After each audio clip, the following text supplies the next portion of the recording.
This past few weeks ay ngayon ko lang ma-upload tong video na to. Pero ngayon ipapakita ko ano nga ba ang reaksyon ni Maddie nung na-deliver niya yung parcel niya na dress na Kuromi para sa birthday niya bukas.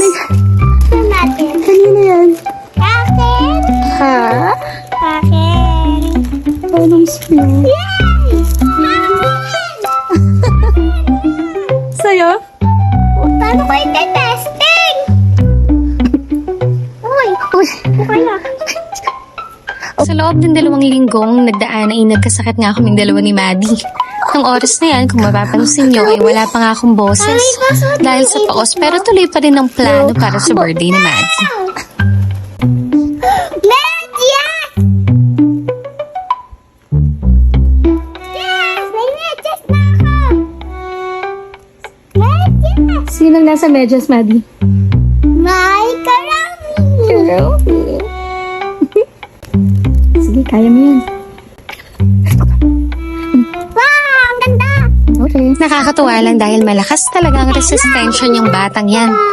Nilalagnat pa yan that time at nag-nebulizer dahil sa ubo, pero kita niyo naman na hindi niya iniinda. Alam niya kasing birthday niya bukas, tapos bihira talaga yan magkasakit.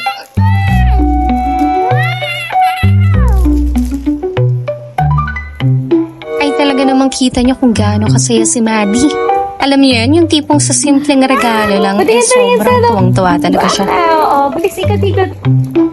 Ikot. Yeah.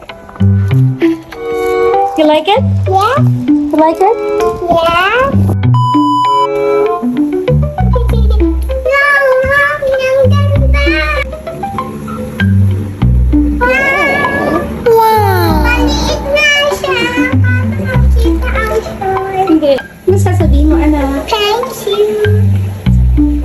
Like so much, Mom.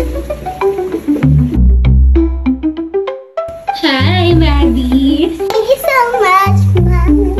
Thank you very much. Ang ganda-ganda talaga. Mama, isip ako. Hindi mo na pala si Maddie. Mommy, just